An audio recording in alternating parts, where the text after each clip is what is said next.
conocida. Y eso que Excelente, cambió Ale. de look, el número 25 de cambio de look desde que la conozco, pero igual la conocemos, la reconocemos. Los saludo desde Mendoza. Presente muy bien. siempre, Ale. Eso. Bueno, muy bien. Tenemos entonces a Matilda Pérez y a Félix Lamas. Matilda Pérez es abogada de nuestra casa, la Universidad Católica Argentina. Cuenta con estudios en la Universidad de Oviedo y una especialización en Derecho Administrativo por la Universidad Nacional de La Plata. También es doctora en Ciencias Jurídicas por la UCA, Universidad Católica Argentina. Es profesora titular en nuestra casa también en las materias de obligaciones civiles y comerciales, derecho de daños y derechos reales, parte general tanto como parte especial. También ha sido profesora invitada en la Universidad Católica Boliviana Tarija, fue directora de Asuntos Legales de la Municipalidad de Moreno y actualmente se desempeña como profesional independiente y es miembro del Consejo de Asesores de Editorial del Derecho. Y por otro lado también lo tenemos a Félix Lamas, hijo, es abogado y doctor en Ciencias Jurídicas también por nuestra casa, la Universidad Católica Argentina, es profesor titular del doctorado y del grado en las materias de Filosofía del Derecho, Derecho Penal Especial, Argumentación y Oratoria, Derecho Tributario y también el Seminario de Ética Social y Profesional. También es profesor invitado de varias universidades del país y de la región. Además es miembro de numerosos proyectos académicos, tiene experiencia en el ámbito judicial y en el ejercicio privado de la profesión. Cuenta con numerosas publicaciones académicas y actualmente se desempeña como juez de Cámara Penal en el Departamento Judicial de La Matanza, específicamente como presidente para el año 2021 y el 2022. Así que bueno, sin más que hablar, les cedo la palabra a ellos. Y bueno, como dijo Ale, cualquier pregunta las podemos hacer al final o nos la mandan por chat y nosotros las hacemos al final. Así que bueno, muchas gracias de nuevo por estar acá y Matilde, te cedo la palabra. Bueno, muy bien, muchas gracias. Buenas tardes a todos. Es muy grato verlos a través del Zoom. Hay mucha gente conocida acá y querida. Y bueno, agradecida también al Centro de Estudiantes por esta invitación. Y en realidad cuando Alejandro me hizo la propuesta, me pareció grato por diversos sentidos. El primero es que yo soy egresada de la UCA, hace unos cuantos años, quizás más de los que yo quisiera, pero sí el ver cómo el centro de estudiantes dejó de ser, como era en mi época, un centro de fotocopiado de apuntes, para tener cada vez una mayor incidencia en la vida universitaria. Y el sentido de presencia del centro de estudiantes como algo que puede aportar a la dinámica de la universidad. Y en ese sentido fue que acepté esta propuesta de Alejandro. Pero también en quizás aportar una mirada sobre el ejercicio de la profesión o la abogacía, quizás no tanto un ejercicio de la profesión, sino también como quizás una forma de ser. La abogacía se termina de alguna manera permeando en nuestra piel y nos va transformando a medida que va pasando el tiempo. Pero de la manera en que, digamos, qué miradas podemos tener o puede haber sobre la abogacía.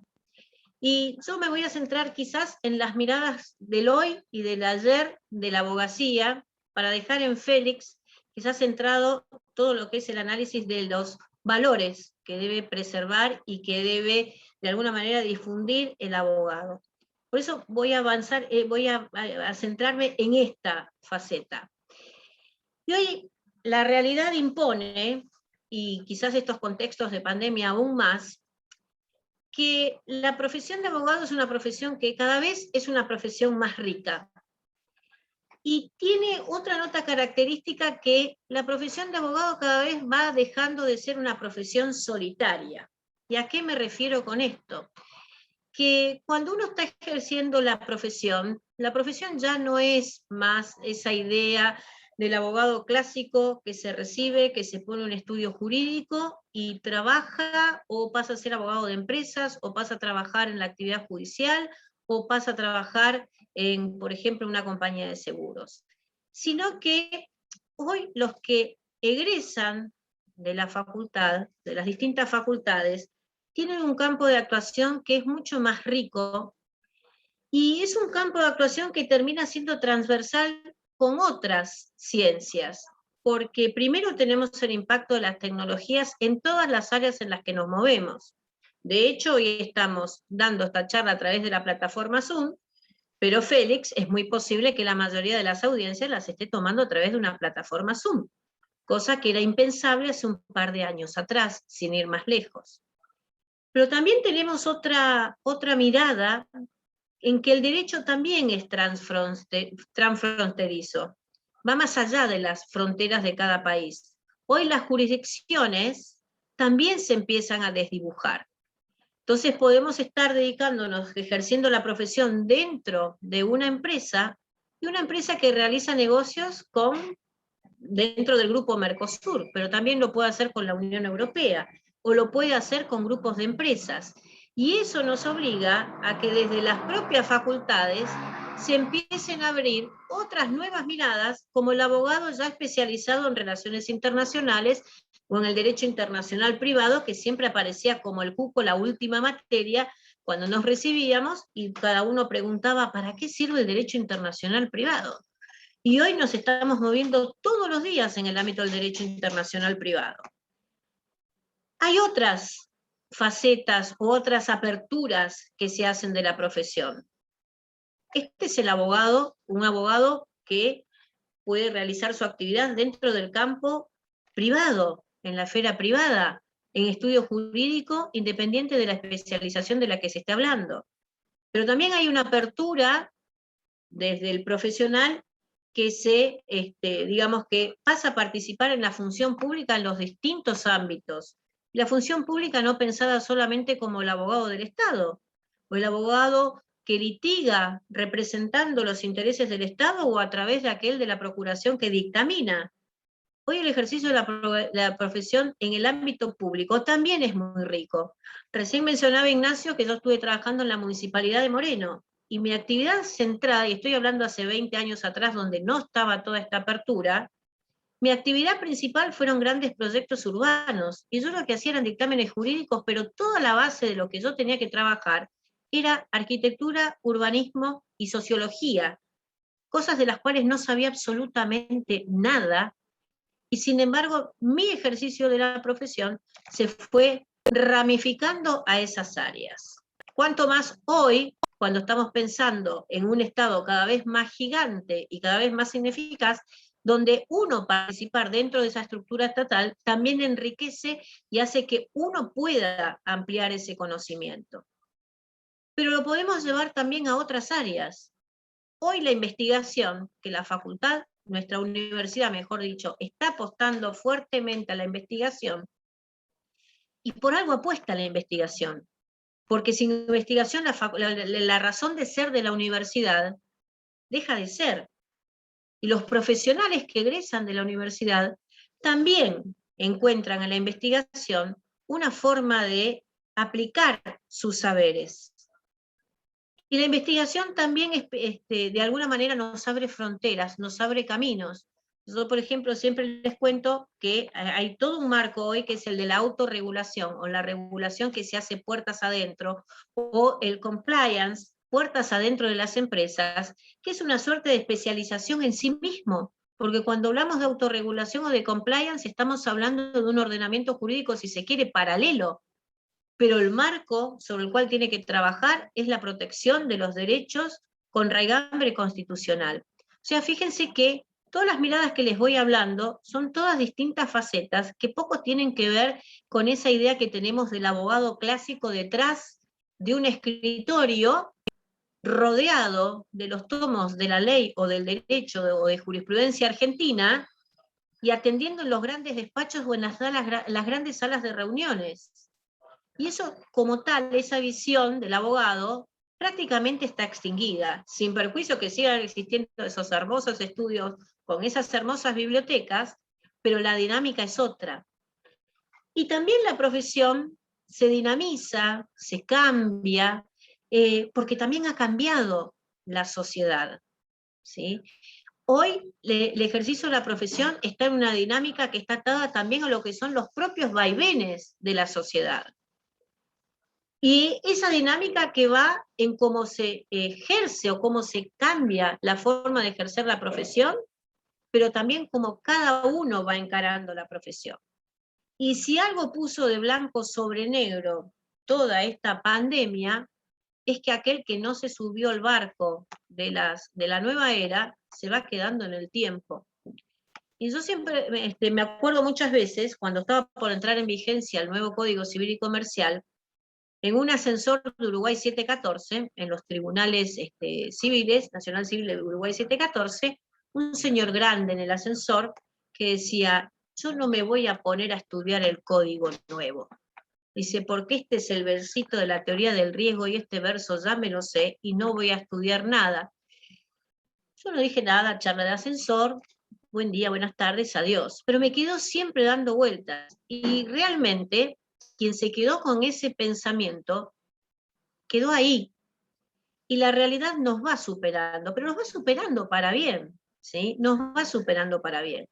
Y en esta amplitud también, considerando y no perdiendo el norte siempre que el derecho o el ejercicio profesional es un servicio, pero también el derecho o el ejercicio profesional es una plataforma para hacer crecer la sociedad. Tenemos esta suerte de mala prensa los abogados, ¿sí? Con todos los epítetos que conocemos y los que no sabemos, pero que en realidad son ganados por aquellos que son malos abogados.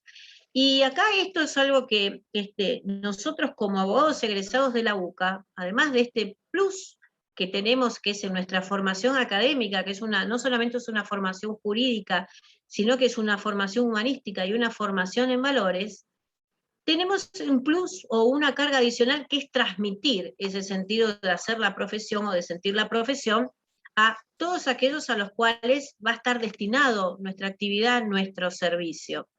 ¿Sí? Entonces creo que eso es un enfoque hacia el cual tenemos que apuntar.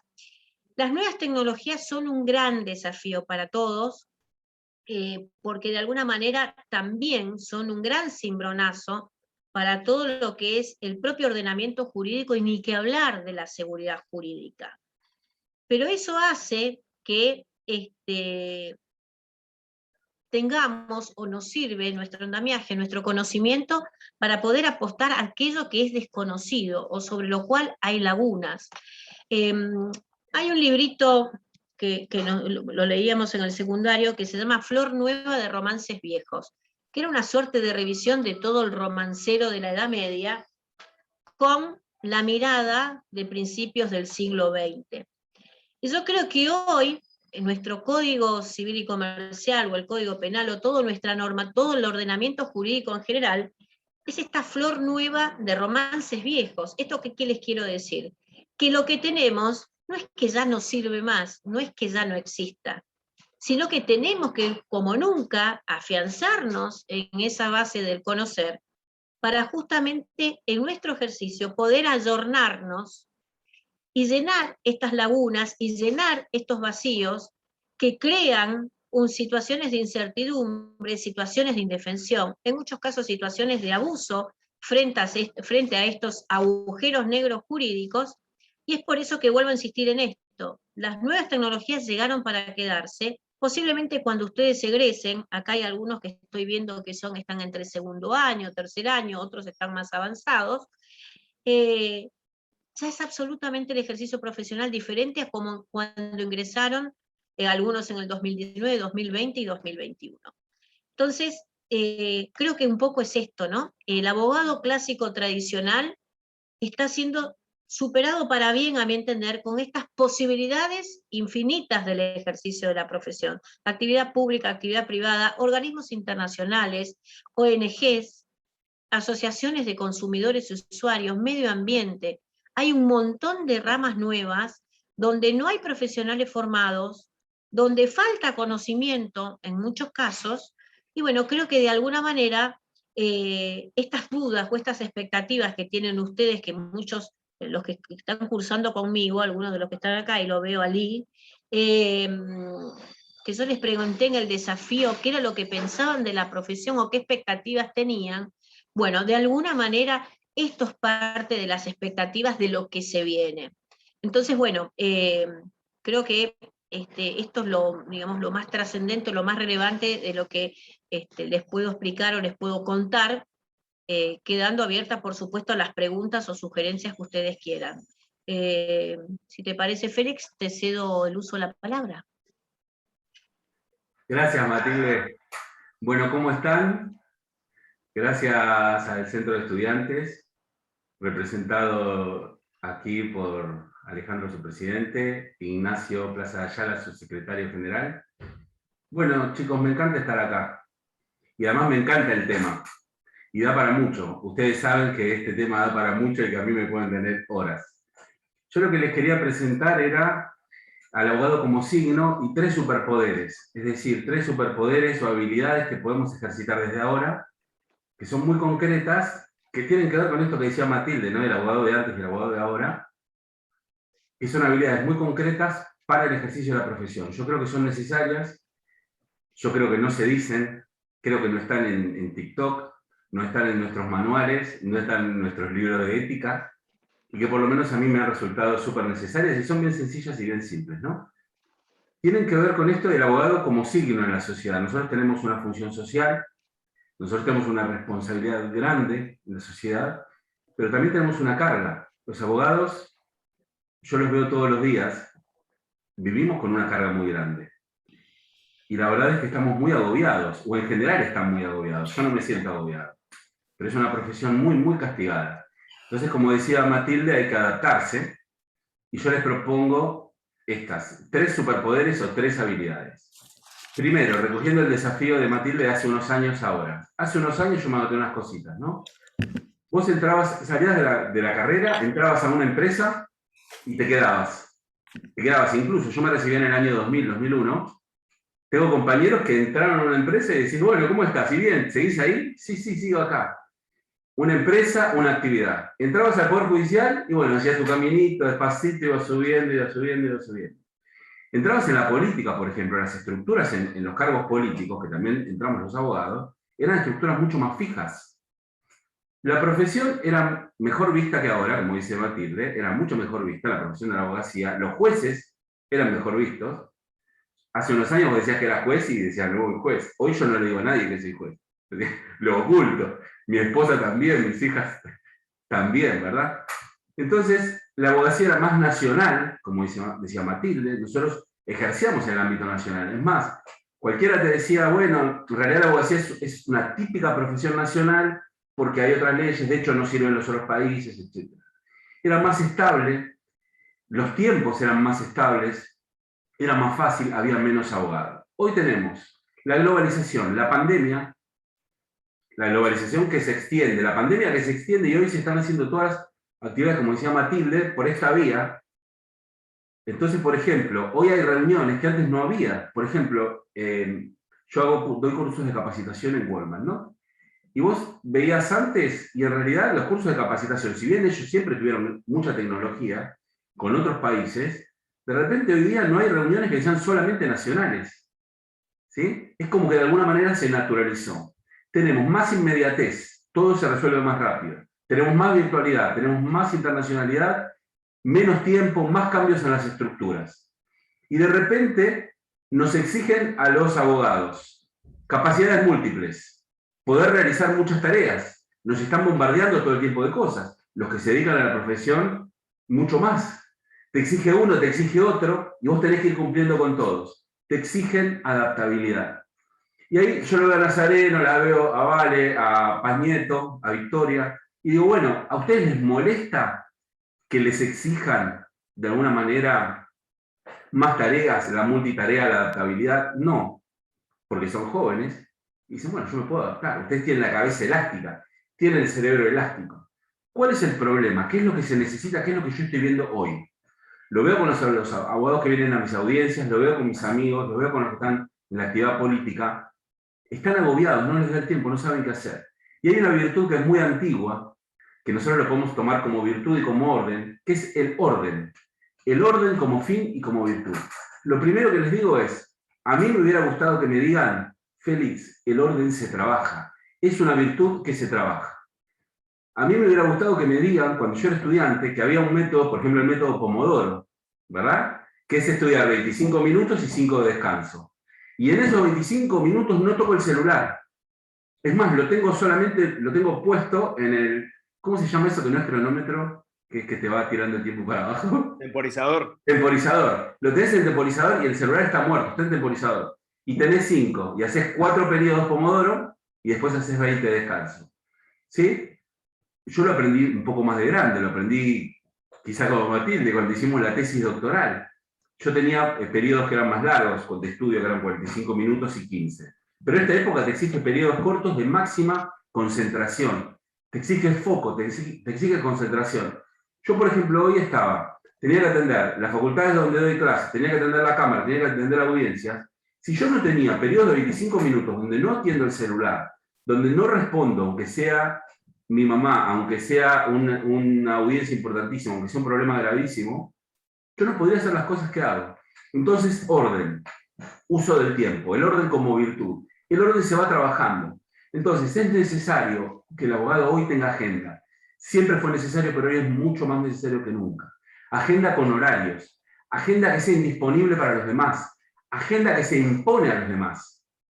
Se la impone a tus compañeros de trabajo, se le impone a tus jefes, se le impone a tus amigos. Decir, bueno, mira, ahora me estoy encargando de esto. ¿Sí? Una agenda precisa, cronometrada.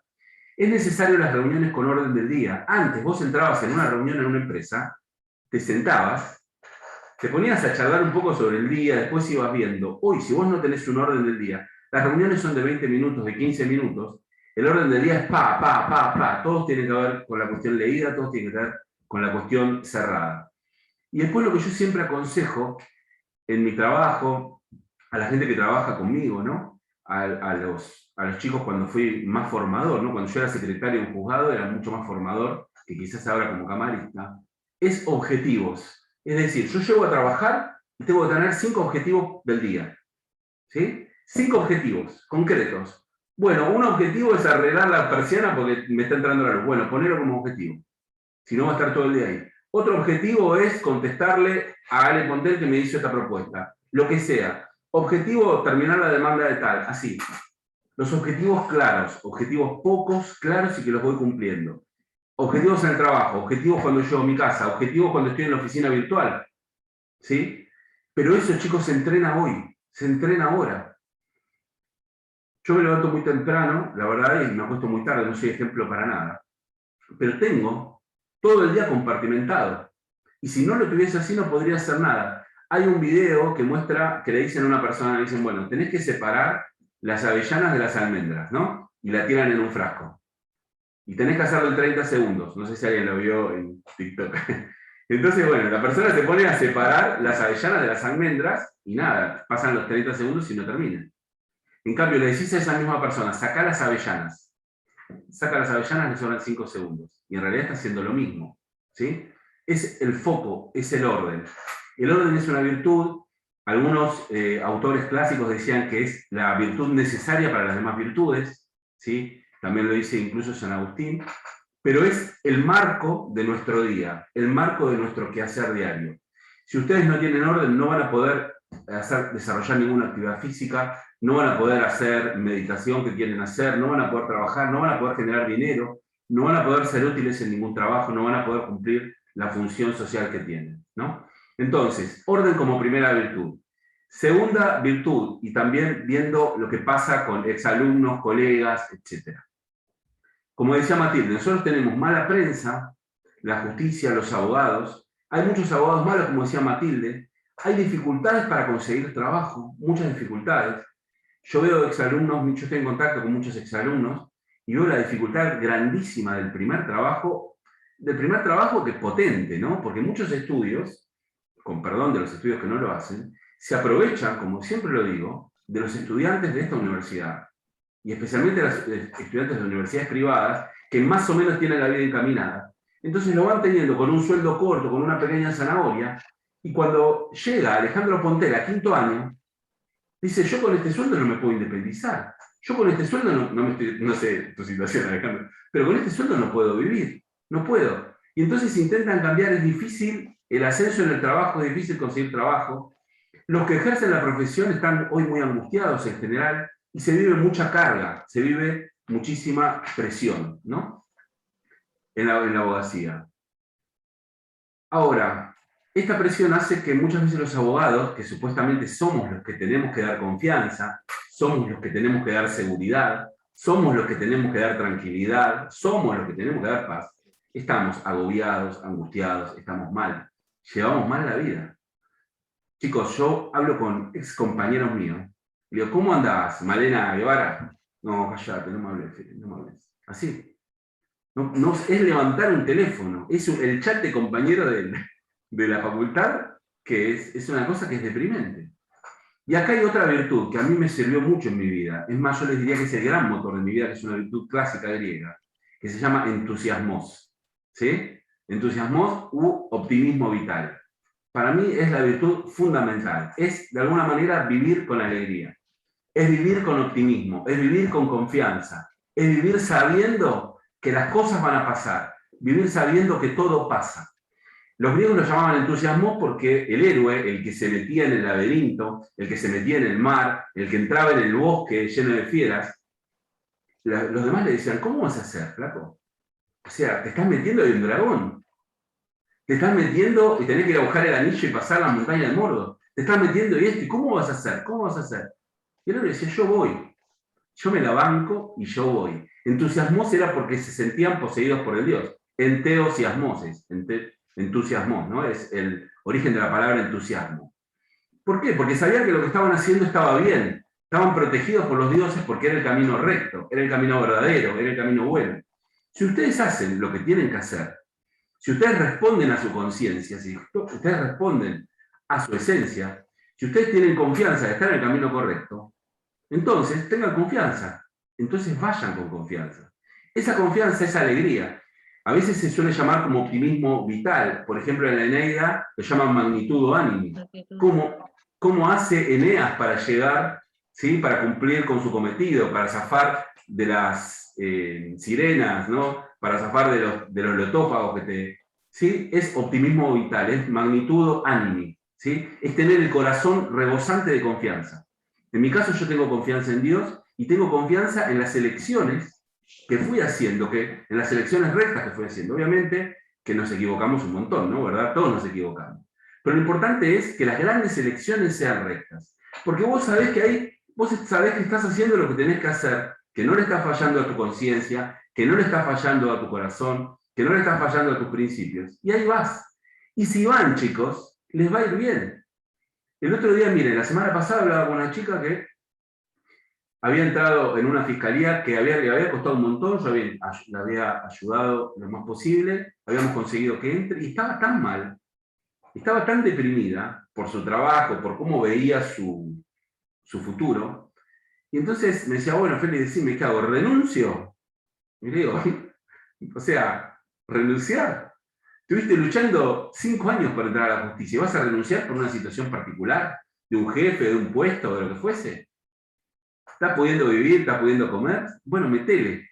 En 2 semanas, chicos, o en 6 días le cambió la situación. Por una persona que se fue, un ascenso que tuvo, un cambio de subrogancia, ¿sí? Entonces, claro, convicción en los fines, saber dónde estoy mirando, saber dónde estoy apuntando, rectitud de corazón y le dan para adelante. Ustedes tienen alegría, contagian alegría. Ustedes tienen fuerza, contagian fuerza. Ustedes tienen pasión, contagian pasión. Pero no es el falso optimismo, el decir, uy, bueno, está bien, qué sé yo. En griego, por ejemplo, las mismas raíces es la palabra coraje, ¿sí? Entonces, este optimismo implica también coraje, implica también fuerza. No es el optimismo bobo, es el optimismo del que sabe que está en lo correcto. Por eso el anillo de Grondona, ¿vieron el anillo de Grondona, el expresidente de la AFA, que falleció, que decía todo pasa? Bueno, todo pasa si estás en la buena, si estás en el camino bueno. Efectivamente todo pasa, las cosas malas pasan, etc. Pero si vos no estás siendo fiel a tu conciencia, en el fondo te vas metiendo cada vez más en un laberinto, ¿no? En la mitología se llama eso laberinto, y hay un momento que llegás que es el vientre de la ballena, ¿sí? O después en el misticismo cristiano se llamó noche oscura, ¿sí? El vientre de la ballena, que es el momento en que la ves dura, el momento en que la ves difícil. ¿Cómo hago yo para ir a mi casa, para alquilar, me quiero casar? ¿Cómo hago para ejercer? Etcétera. Ese momento que no ves ni para adelante ni para atrás, tenés que seguir tus convicciones, tenés que seguir tus valores, tenés que confiar en Dios. Además, chicos, no se olviden, como les decía antes, que el abogado vende confianza, ¿sí? El abogado vende confianza. El que no inspira confianza no sirve como abogado. Nadie lo va a contratar. ¿Sí? Entonces, decís, no, bueno, pero vos estás todo el tiempo alegre. No, tampoco parecés un abogado. El abogado tiene que ser más serio. Minga. El abogado tiene que dar confianza. Tiene que dar la seguridad de la confianza. Y si no tenés confianza en vos mismo, en tu propio camino, si no tenés confianza en tus valores, en tus principios, ¿en qué? ¿Sí? Entonces, entusiasmos, también llamado magnitudo animi por los romanos, optimismo, alegría, confianza. ¿Sí? Y la tercera virtud, también vamos a hacer este planteo que hacía Matilde siguiendo esto, ¿no? Nosotros trabajamos con la crisis. Si ustedes se ponen a pensar, es una profesión, la que ustedes eligieron, que no sé si está tan buena. Porque nosotros trabajamos con el matrimonio, sí. Cuando se casan, no. Cuando se separan. Trabajamos con la empresa cuando se forma, y sí, pero más ahí estamos como al costado. ¿Cuándo trabajamos? Cuando empieza a quiebra, cuando se rompe, etc. ¿Trabajamos con los actos virtuosos de las personas? Sí, no, trabajamos con los delitos. Trabajamos con el problema, trabajamos con la crisis, trabajamos con la enfermedad. Ese es nuestro trabajo. Nuestro trabajo, nosotros somos, no somos como artesanos, no, macanas. Nosotros somos como que estamos en una terapia intensiva y todo el día, ¿sí? Yo hoy estuve, por ejemplo, hablando con personas que estaban privadas de su libertad y tenían 18 años. ¿Sí? Y si yo hablo con ellos chicos, el corazón a ustedes se les viene encima y te hablan de su familia. Y si te hablan las víctimas de los crímenes que habían cometido esos chicos, también el corazón se les viene encima. Es una profesión muy difícil, chicos, es una profesión de crisis, la llamo yo. Y si ustedes investigan un poco el término crisis, la palabra, el origen de la palabra crisis, van a ver que era un término que se usaba en cocina, ¿sí? Que tiene que ver con colar, ¿sí? Con cernir. ¿Alguien sabe lo que es un cernidor de harina? Yo me dedico a las pastas, lo sé. Cuando haces así, va cayendo, van quedando las impurezas arriba. Exacto, un tamiz, bueno, ese ya sabe. El tamiz. El tamiz. Va quedando la impureza arriba y va cayendo la harina abajo, ¿sí? Ese era el origen del verbo crino. Tiene que ver con eso, con cernir. El primero que lo usa, en el sentido que hoy lo conocemos, es Hipócrates, el sabio griego. ¿Y qué es lo que pasaba con Hipócrates? En esa época la medicina no era como ahora. Supongamos que Martín Guarino dice, bueno, me duele la panza. Yo sigo diciendo panza como cuando era chico, ¿no? Mi mamá decía, ¿el estómago o acá arriba? No sé, la panza, mamá. Bueno, supongamos que a Martín le duele la panza. Entonces, bueno, le duele mucho, le hacen una radiografía o estos estudios de imágenes, y decís, bueno, Martín, mira, no tenés nada. Nada, es la birra de anoche, el fin de semana. Está bien, dice Martín, listo. ¿Sí? Yo tengo un siento que me duele el hueso y dicen, a ver si está quebrado, me hacen. Pero en la época de Hipócrates, el primer médico, digamos, vieron que los médicos hacen juramento hipocrático. Hipócrates es el padre de la medicina occidental, están los padres de la medicina oriental. En la época de Hipócrates no teníamos estos medios, estamos hablando de siglo IV, V, VI antes de Cristo, no teníamos los medios que hoy tenemos. Entonces, ¿cómo hacíamos para saber si Félix estaba enfermo o no estaba enfermo? Esperaban a que las personas manifiesten los síntomas de su enfermedad, pero que los manifiesten lo máximo posible. Entonces vos decías, bueno, tengo tos. Bueno, el médico te llevaba y te decía, bueno, Hipócrates dice, no lo atiendan ahora, esperen a que la enfermedad llegue a su máximo desarrollo.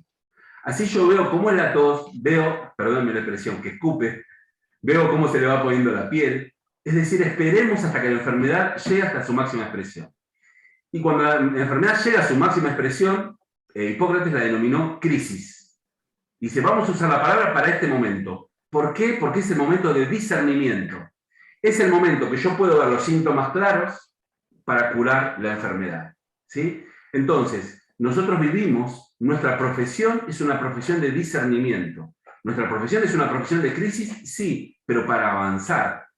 Pero el hecho de estar como los médicos manejando esto, manejando esta situación, manejando el vómito, esperando que la tos sea el momento más alto, viendo cómo de alguna manera se desmorona la empresa, la familia, etc.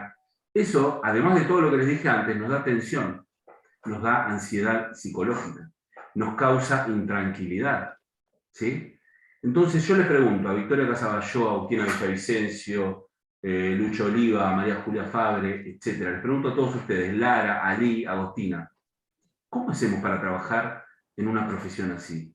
¿Qué otra habilidad tenemos que desarrollar? Yo les dije, la primera habilidad que les dije era muy sencilla, parece una pavada, pero no lo es, a mí me cambió la vida, es el orden. La segunda habilidad parece muy sencilla también, pero no lo es, se entrena, se entrena, se entrena, entusiasmos, optimismo vital. ¿Y cuál es esta tercera virtud olvidada? La paz. La paz como virtud, chicos. El hombre pacífico como virtud. Para lograr la paz interior y para lograr también nuestro cometido social. Miren, ustedes saben, los que han hecho filosofía del derecho conmigo, y los que no también, seguro, que por ejemplo Platón decía, bueno, yo quiero saber, por ejemplo, cómo es la justicia en el hombre, veámosla primero en la ciudad, veámoslo en grande, como el médico de los ojos, para poder después verla en chiquita, porque en grande se ve mejor.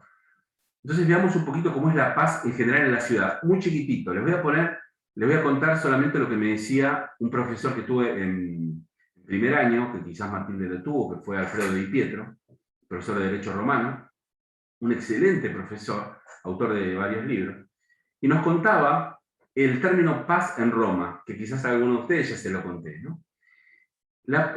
¿Cómo se fundaba una ciudad? ¿Cómo era la fundación de las ciudades romanas según lo que nos contaba Di Pietro, ¿no? En una época determinada de Roma? Tomaban una flecha, llevaban el arco a su máxima tensión, ¿sí? Crisis, tensión, piensen en la flecha, piensen en los músculos. No sé si alguna vez alguno de ustedes tiene una flecha. Yo no. Pero bueno, me imagino, o sea, quizás como una gomera o algo así, ¿no? Llevan el arco hasta su máxima tensión, los músculos en máxima tensión, sale la flecha, ¡pum!, al cielo. ¿Y la flecha en el cielo cómo hace? ¿Verdad? Hasta que en un momento cae, ¡tum! Y cuando cae, ¿qué hace? Se queda quieta. Cuando la flecha se quedaba quieta, los romanos decían, ahí va a estar el centro de la ciudad. Hacían un pozo, que se llamaba Mundus, tiraban unas líneas que tiraban una cruz, ¿sí? Hacían con los bueyes los límites de la ciudad, y ese agujero, ese lugar donde había caído la flecha, que se llamaba Mundus, el acto de fundación de la ciudad se llamaba Pax, que era de alguna manera mostrar que todo debía calmarse, que solamente con esa calma que la daba el orden se podía fundar la ciudad, ¿no? Entonces yo lo que les propongo es, intenten trabajar la paz como fin y la paz como virtud particular. Cuando yo hablo de la paz como virtud particular, es buscar cosas, nosotros los abogados, más que otras personas, tenemos que buscar hábitos saludables, ¿sí? Esto estaba muy trabajado en la antigüedad griega, que nos lleven a la paz. Y cuando digo hábitos saludables, me estoy refiriendo a deportes, me estoy refiriendo a gimnasia, me estoy refiriendo a meditación, me estoy refiriendo a equilibrio psicológico, y me estoy refiriendo principalmente al entrenamiento del temperamento, ¿sí? Todos tenemos un temperamento particular, algunos temperamentos, como ustedes saben, son extrovertidos, algunos son introvertidos, algunos ¿sí? tienen unas características, otros tienen otras, hay muchas clasificaciones de temperamento, pero lo más importante en la educación del temperamento es separar el estímulo de la reacción. ¿Cómo se logra la paz interior? Separando el estímulo de la reacción. ¿Y eso es importante para el abogado? No, es fundamental. ¿Sí? Yo siempre pongo el ejemplo, venís por la autopista a 120 km por hora, a 130, el cartel dice 130 máxima, estás tranquilo, ahí, tranquilito, escuchando una canción, y viene atrás alguien y te empieza a hacer luces, te tira el auto, te lo tira, y me va a matar. Te corres un poquitito como para que pase, te corres de carril y el tipo te tira el auto, ¿sí? Ahí tenemos muchas opciones, podemos perseguirlo, podemos tirar el auto, podemos meternos adelante, clavar balizas, etc., o podemos pasar. Los estímulos exteriores, esto me encanta decirlo siempre, porque los estímulos exteriores y los estímulos interiores, ¿sí? Lo que tiene que ver con la concupiscencia, lo que tiene que ver con el irascible, etc., todo el tiempo nos van a bombardear en nuestra vida de abogado. Yo en el juzgado, cuando era secretario, le decía a los chicos, mira, ponete y vamos a entrenarnos como si viniera un abogado de la calle, estresado, nervioso, que no le está alcanzando el dinero para mantener a su familia, que tiene una persona detenida y él considera injustamente. Entonces yo era el abogado, y el chico que estaba en mesa de entrada, yo le decía, bueno, Dale, pibe, mudame la causa tal, no, la causa tal, tal. Pero ustedes que son tarados, abogado, provincia de Buenos Aires, pasa.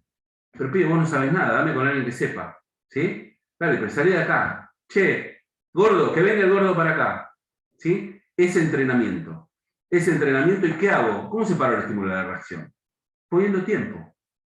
Porque si yo separo el estímulo de la reacción y pongo segundos, 10 segundos, 15 segundos, 20 segundos, ¿sí? Mi profesora, por ejemplo, de artes marciales decía, tengo que llegar a poner 1 hora por lo menos, para poder cambiar los humores del cuerpo, para cambiar la energía del cuerpo, el equilibrio del cuerpo. Cuando yo separo el estímulo de la reacción, en el medio entra la racionalidad, en el medio entra la cultura, en el medio entra lo que aprendí, en el medio veo cuáles son mis fines, si me conviene o no me conviene, si me voy a pelear o no me voy a pelear, si me voy a enojar o no me voy a enojar, si le voy a hacer caso a mi apetito concupiscible o no.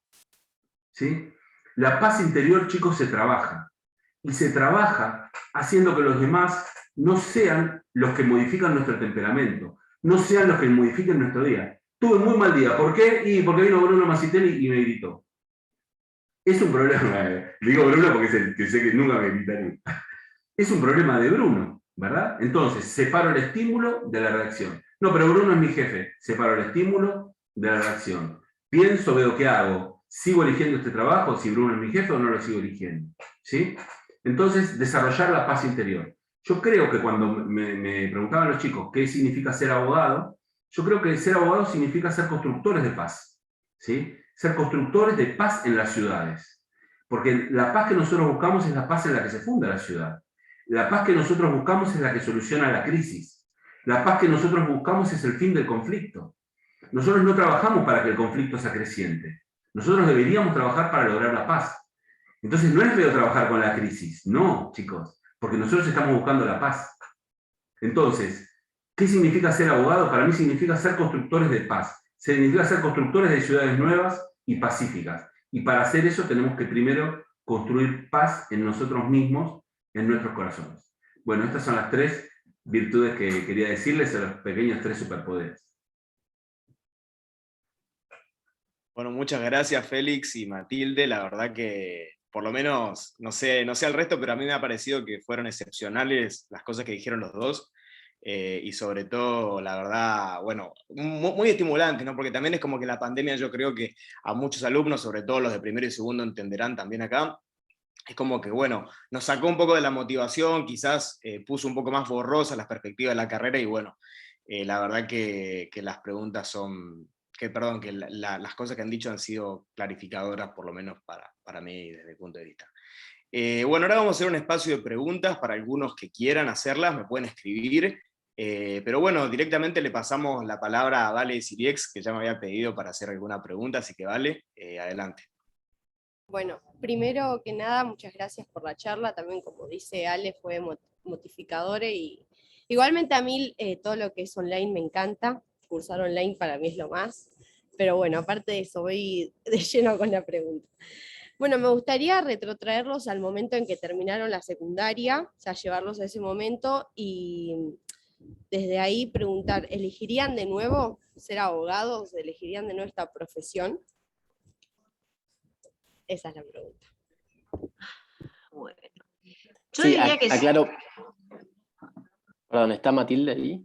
Porque me Sí, pareció que estoy se había acá. ido. Ah, listo, porque en un momento me pareció que se te había ido y pensé que no habías vuelto con la conexión. Discúlpame, doctora. Volví. No sé, contesto yo, Félix, primero.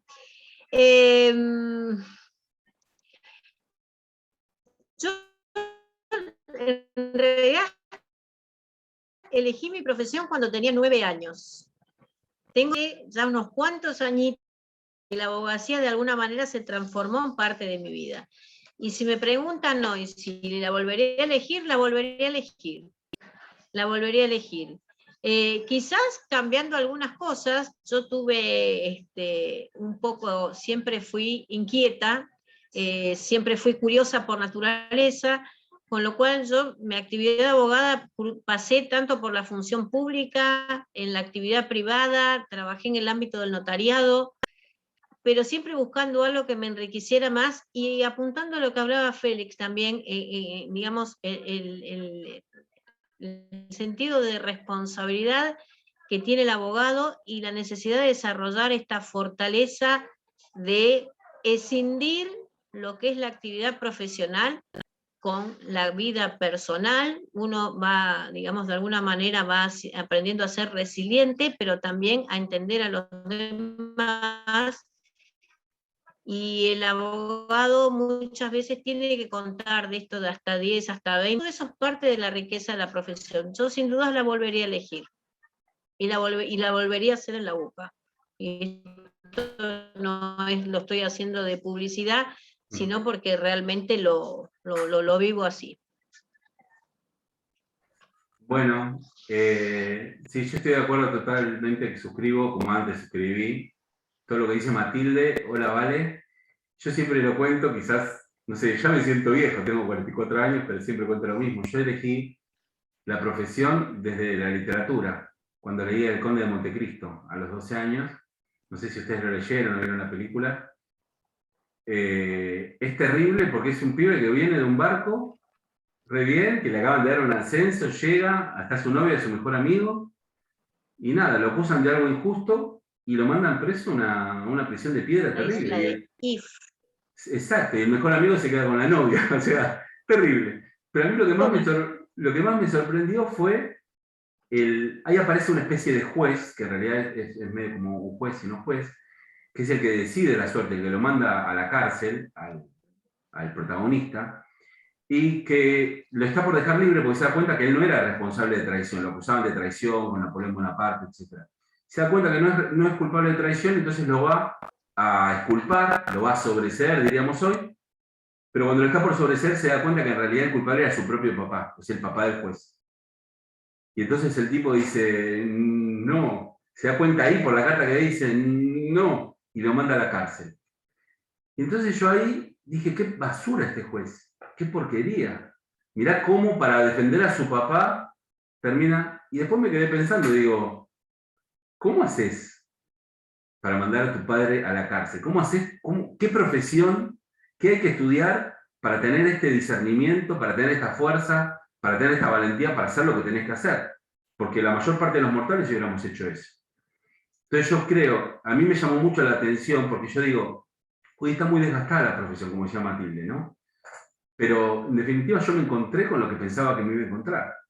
Me encontré con una función social impresionante. Y no lo digo ahora como juez, sino que lo digo también en la parte privada de la profesión. Es una función social importantísima. Es una función social que exige una integridad y que exige que nosotros tengamos una esencia y unos fines claros, que a mí me parece magnífico. Entonces, más allá de la justicia, etcétera, yo digo, a mí como persona, yo no me imagino, yo a veces fantaseo con ser cocinero, ¿no? Porque a mí me encanta cocinar, me encanta hacer pasta, ¿no? Pero yo digo, no me imagino, o vieron esa que pensamos todos, me voy a la playa, como un chiringuito a beber birra a la playa. Pero la verdad es que yo no me imagino, mi persona está formada también por la abogacía. Es como decía Matilde, yo no me imagino otra cosa que abogado. Y también, como decía Matilde, obviamente la UCA.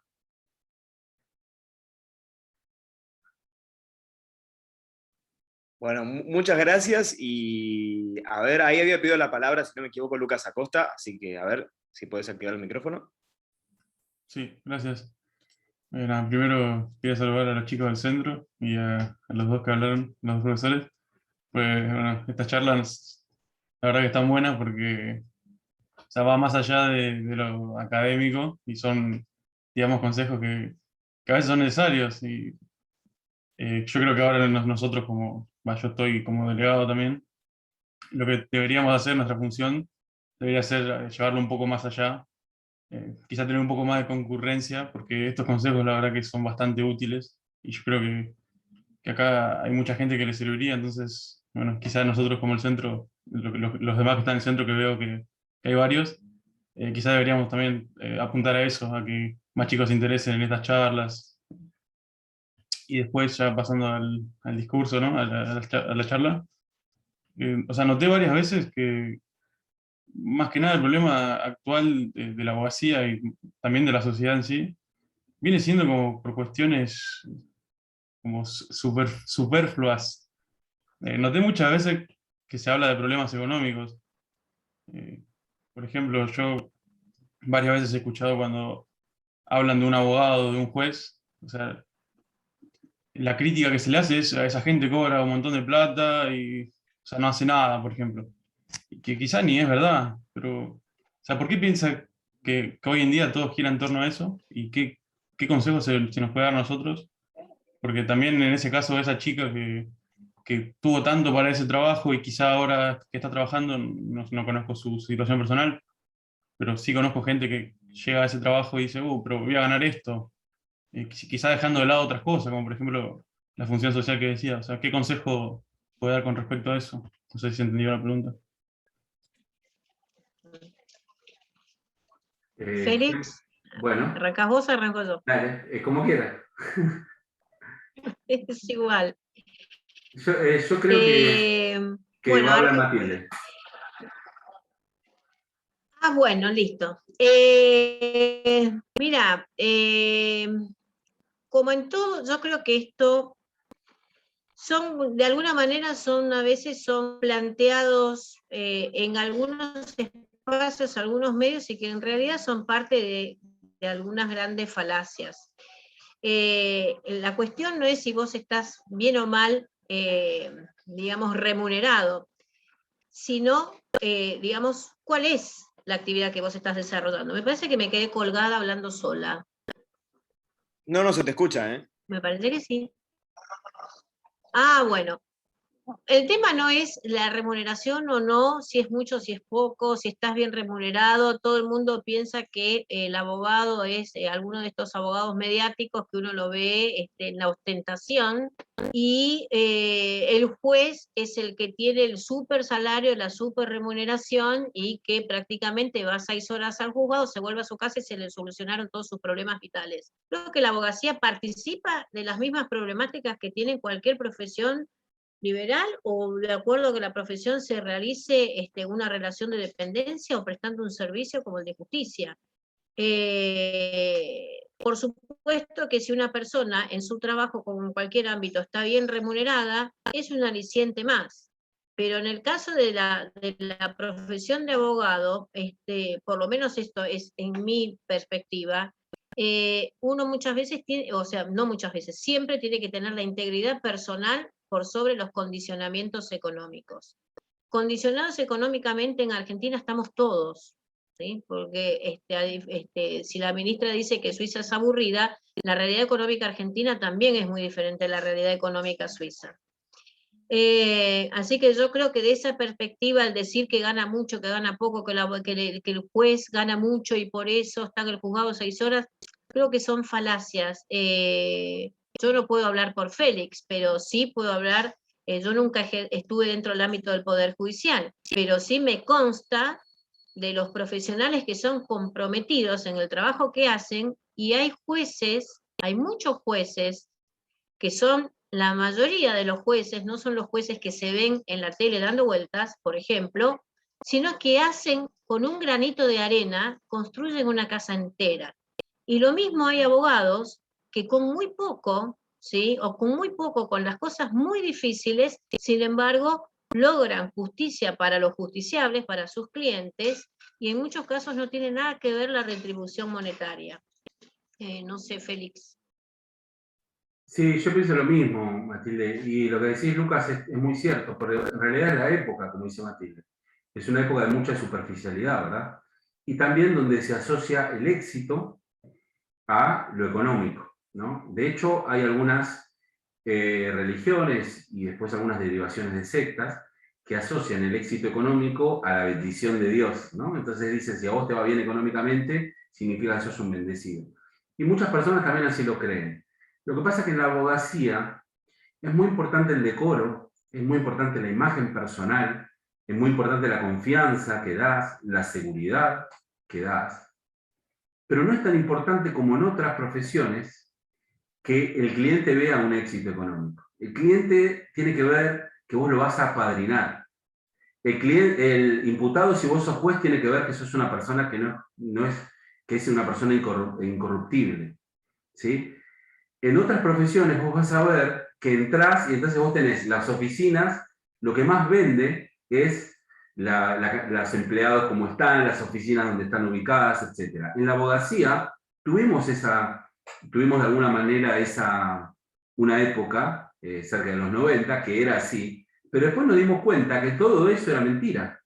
Entonces la persona que tiene un problema real no va al abogado súper exitoso económicamente, va a la persona que cree que le puede solucionar el problema. Cuanto más grande es tu crisis, más es así, ¿no? Obviamente, muchas veces, si vos realmente sos un buen abogado, sos un buen profesional, no es que no te vas a ocupar del tema económico, pero esa es una cuestión menos importante, ¿entendés? También pasa que hay una cuestión de oferta y demanda, y hay muchos abogados, Lucas. Entonces, para mí, se destacan siempre los buenos. Ustedes tienen que saber, salen de la Universidad Católica, salen con un plus, salen en un porcentaje, chicos, no les miento, que es el 10%, de los 10% más requeridos, ¿sí? Entonces, ¿qué posibilidades tienen ustedes de que les vaya mal? Y las posibilidades de no hacer las cosas bien. Pero si ustedes hacen las cosas bien, si siguen su conciencia, si son rectos, si son trabajadores, si tienen orden, siempre les va a terminar yendo bien.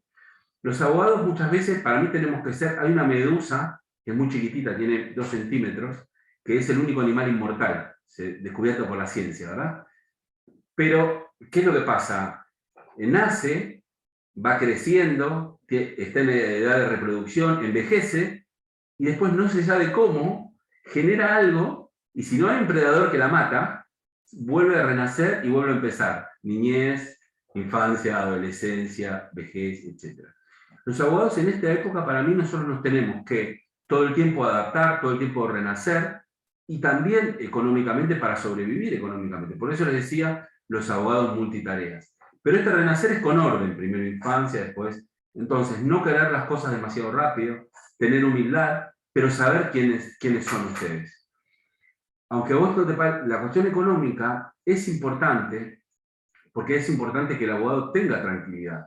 Pero como vos decís, Lucas, no es lo más importante y no es lo que nosotros tenemos que pensar. Pero sí, ustedes tienen que saber que ustedes valen mucho. Un abogado de 27 años tiene una elasticidad del cerebro, tiene una fuerza, tiene una potencia, una capacidad de trabajo, que no tiene un abogado de 44 años como yo, que soy joven, y menos un abogado de 60. Entonces ustedes tienen que saber que su trabajo vale. ¿No es lo más importante? No, pero ya tienen que luchar para tener esa especie, para que se les pague de alguna manera lo que valen, ¿sí? Entonces, vivimos en una época superficial, se le pone demasiado a eso, que no tiene nada. Justamente el dinero tiene que ser un instrumento para poder vivir, para poder buscar la felicidad, para poder buscar la bienaventuranza, ¿no? Ahora, ojo, porque muchas veces uno romantiza la profesión, especialmente cuando es joven, y dice, bueno, no importa, yo voy por acá, qué sé yo, qué sé cuánto. O no, yo me la banco porque en este estudio me reconsideran, pero me están pagando poco. No, plantate, busca otra cosa. Tienen que saber exactamente su valía, y su valía también es lo económico, ¿sí? Y después, cuando vos también tenés una familia, yo por ejemplo di un salto muy grande de la profesión a la justicia, yo pasé a ganar mucho menos. O sea, en el estudio, es más, encima no salí como juez, sino que fui para hacer algo de carrera judicial para poder ser juez. Y pasé a cobrar 5, 6, 7 veces menos, porque como dice Lucas, no es lo más importante. Pero tenés que tener una cierta responsabilidad para saber que igual tu familia va a estar bien. Y hoy yo sé que cobraría menos que lo que estaba cobrando en la actividad privada, concretamente con el estudio, pero la verdad es que no me interesa, como muy bien dice Lucas. Excelente, muchas gracias. Y bueno, a ver, me parece que para hablar 2 personas más, Félix, yo no sé si vos tenés problema en quedarte un ratito más capaz porque tenés que darnos clases justamente a Nacho y a mí, y a Lalo, que está también conectado. Tenemos 19:30, ¿verdad? Sí, 19:30, ¿no? Perfecto, sí, yo me puedo quedar un ratito más, no sé si Matilde puede. Ok. No tengo problema. Ok, perfecto, entonces. Me había pedido la palabra María Julia, así que adelante. Sí, yo tengo una pregunta, porque bueno, normalmente yo tengo clases de años con Matilde y solemos hablar mucho de las tecnologías y todo ese tema. ¿Qué podemos hacer como abogados antes de que se legislen las leyes para tratar cosas que no están legisladas? Porque hay un montón de cosas que ahora son tecnologías que yo siento que al menos a mí me pasan por arriba. Y vos las buscas y no hay ningún tipo de legislación sobre eso porque no existían. Entonces, nada, ¿cómo podemos lidiar con esas cosas? Aparte, Eso es una pregunta capaz un poco más específica, pero también como que se vuelven monopolios muchas de estas cosas. ¿Cómo podés ir en contra, por ejemplo, del Mercado Libre? Es imposible. Bueno, yo por eso les contaba a Alex esto antes de la flor nueva de romances viejos. Tenemos mecanismos, o sea, todo el derecho, todo el ordenamiento jurídico, más todos los principios que informan el ordenamiento jurídico, son las herramientas que nosotros tenemos justamente para poder lidiar, por ponerle una adjetivación, a las nuevas tecnologías. No solamente, digamos, las nuevas tecnologías lo que son nuevas versiones de lo que es el derecho privado, con una fuerte incidencia de derecho competitivo, con algunos aspectos también en el ámbito penal, y donde hay esto que yo les hablaba recién de lo que es la autorregulación o el compliance. Vos hablabas recién, María Julia, de Mercado Libre, pero Mercado Libre es uno de los nuevos operadores que en muchos casos son monopólicos, pero hay estatutos. Vos tenés la Ley de Defensa del Consumidor, es una norma que es central. La Constitución como norma normarum. Tenemos los pactos internacionales, es decir, no es que, digamos, no hay ningún Estado que esté en condiciones de regular un estatuto de la tecnología. ¿Por qué? Porque la tecnología, cuando la regula el derecho, ya hay una tecnología nueva que la suplantó. Entonces, ir a las fuentes con las que tenemos, son las fuentes que crean las certezas. Y sobre esas certezas jurídicas es que podemos construir todo un andamiaje frente a estas nuevas tecnologías. ¿Sí? Nosotros insistimos mucho con eso. Con Emiliano Lamana estamos los dos ahora, nos metimos en el derecho con la creación de un suplemento que es justamente Derecho, Innovación y Desarrollo Sustentable. Y la mirada, la impronta que le estamos dando, que es justamente para los profesionales y para los estudiantes, que realmente frente a todo este atropello tecnológico, no se sabe muy bien con qué responder, y invitando a participar a profesionales que vienen de distintos ámbitos, porque no solamente participan abogados, sino que viene gente de programación, o ahora estamos por hacer participar a una abogada que es especialista en videojuegos.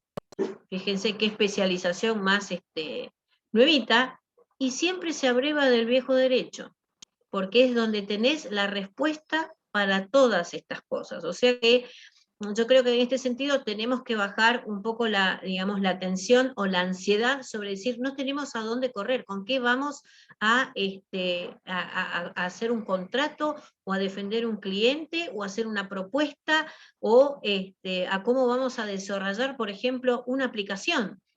Y siempre tenemos estas fuentes. O sea, hoy algo les decía hoy a la mañana, María Julia, cuando les hablaba de la acción preventiva, que les decía, uno como abogado tiene que empezar a descubrir cuáles son las perlitas dentro de nuestro ordenamiento jurídico que justamente nos sirven para esto. Frente a lo nuevo, tenemos el viejo derecho. Félix. Bueno, vos sos muy especialista en esto, yo no. Suscribo todas las palabras que dice. Volver siempre a los principios del sistema nervioso, evitar la ansiedad, que decía Matilde, me parece fantástico, y evitar la superregulación. Evitar que el Estado, desde el Poder Legislativo, donde sea, nos diga todo lo que tenemos que hacer, los movimientos que tenemos que hacer. Ya tenemos, es más, tenemos muchas más leyes de las que deberíamos tener, ¿verdad? Entonces, eso, yo digo, evitar la superregulación, volver siempre a la estructura del sistema nervioso del derecho, a los principios, ¿no? Excelente. También me había pedido para hacer una pregunta César, así que adelante si querés, y después ya Nacho va a leer dos preguntas que nos dejaron escritas y estaríamos. Bueno, gracias, Ale. Buenas tardes a todos. Yo quería hacer una consulta particularmente al doctor Lamas, haciendo referencia a lo que mencionaba de que muchas veces uno termina la facultad, consigue un puesto en alguna empresa, en algún trabajo y va creciendo, y cuando se quiere dar cuenta, tal vez avanzó demasiado y se da cuenta de que tal vez no era lo que él esperaba en su vida, digamos, en su profesión, pero ante el riesgo y la incertidumbre que le genera empezar algo desde cero, prefiere mantenerse en esa situación. ¿Qué consejo podría darnos si nos llegamos a ver en esa situación para hacer ese cambio hacia lo que realmente queríamos, dejando de lado lo que es tal vez más cómodo? Bueno, es buenísima tu pregunta, César. El consejo es que saltes.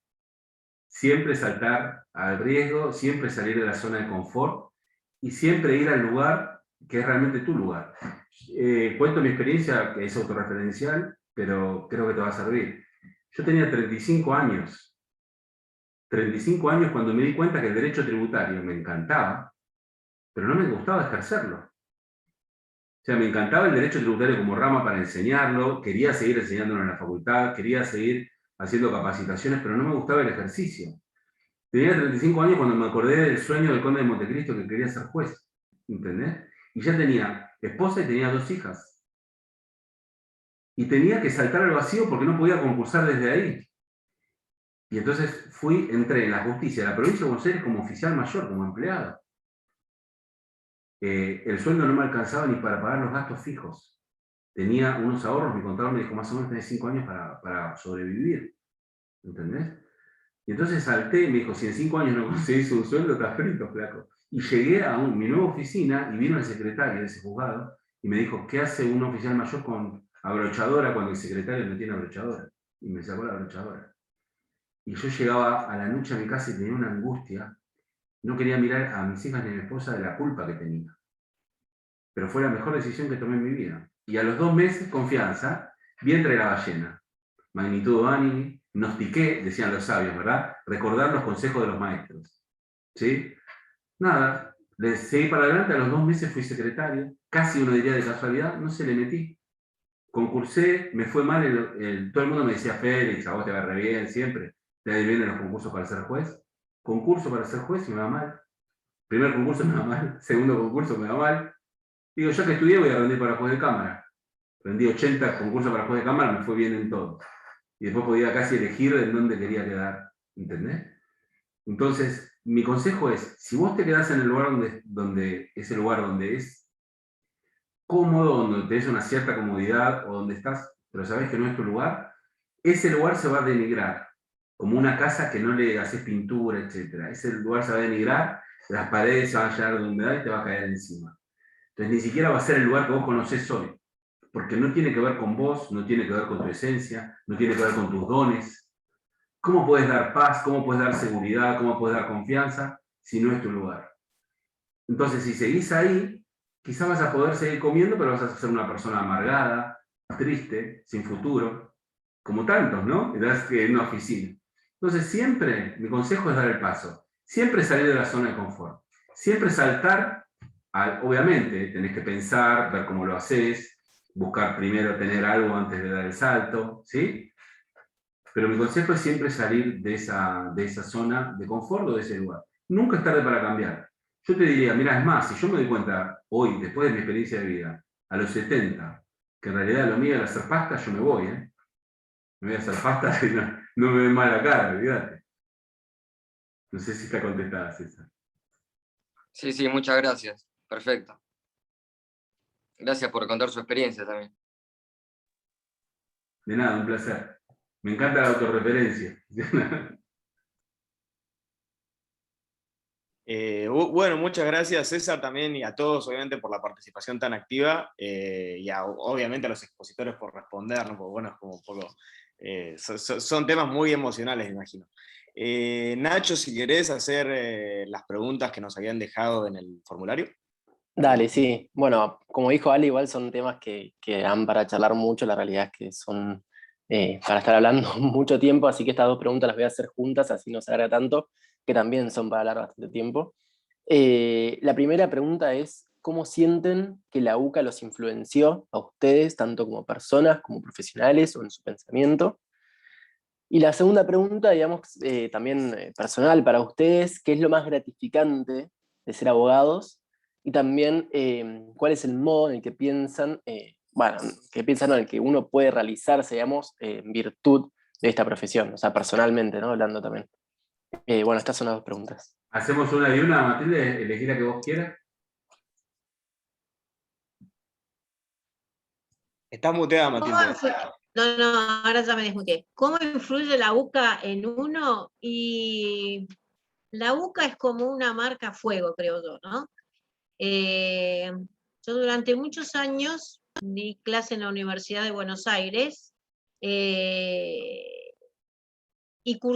hice cursos en la Universidad de Buenos Aires, y no lo hago comparando una con otra, sino que justamente lo que apunto es a esta impronta que marca la UCA. Yo creo que, no sé cómo decirlo, pero el ser formado en la UCA es otra forma de pensar, es otra forma de analizar, es otra forma de ver las cosas. Incluso muchas veces quizás uno cuando está cursando hay algunas materias de estas que uno dice, oh, teología, ay, doctrina social de la iglesia, hay tal cosa, que esto parece materia de relleno, dicen muchos. Si nos miran desde afuera dicen, ay, pero usted no tiene todas esas teologías, usted es filosofía, derecho romano, en primer año. Y sin embargo eso es parte de lo que es la esencia UCA, porque esas cosas que uno muchas veces piensa que es como que no nos llegan o no las sentimos como tal, como uno dice, ¿esto para qué? Y sin embargo esto es ¿por qué? Y en ese por qué es donde está nuestro sello de identidad. Yo realmente no sé cómo habría sido mi desarrollo profesional sin dos pilares grandes, que son los valores y los principios que uno trae desde su casa y todos aquellos valores y principios que incorpora en su formación académica.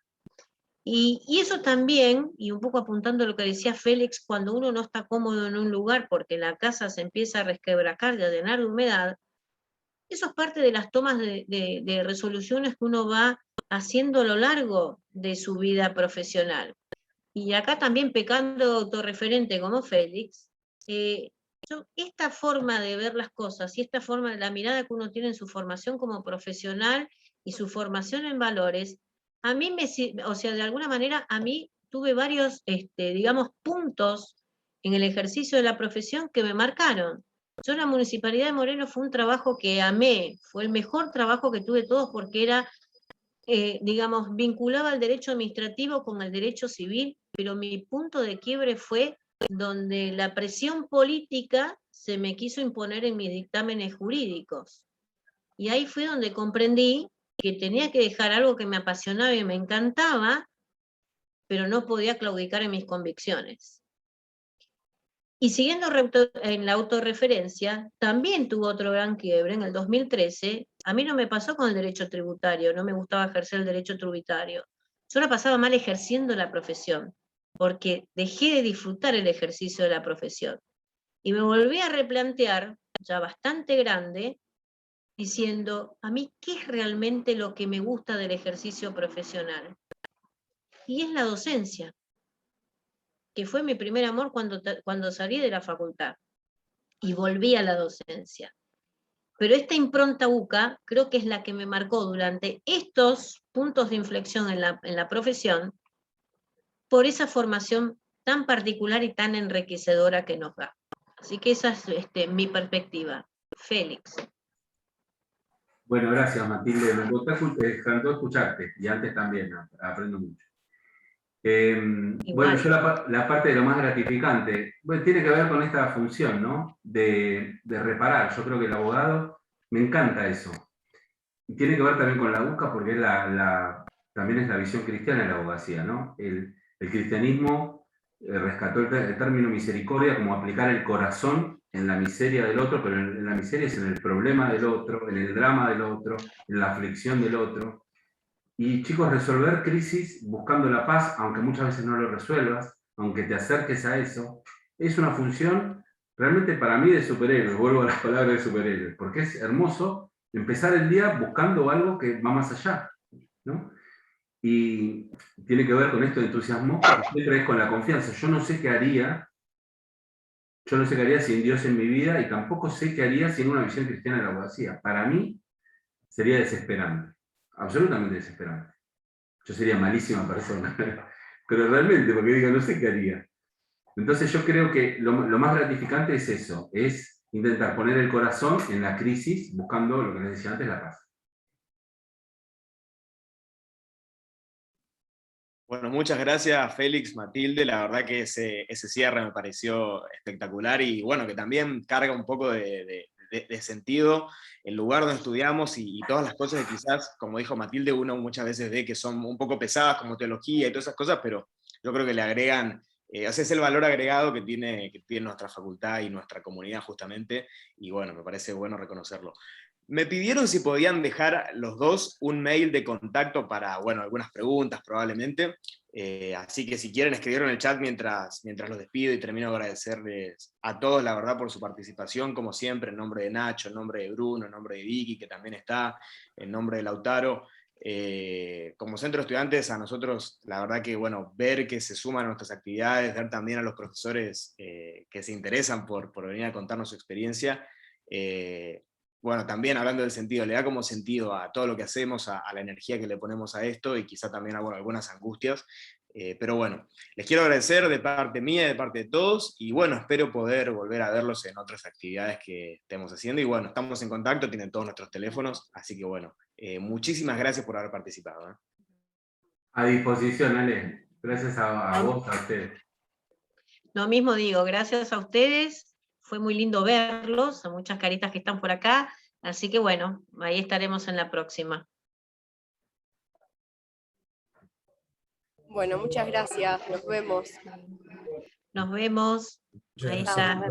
Muchas gracias. Adiós, Linda la adiós. charla. Hasta luego. Chau, chau, chau, chau, chau.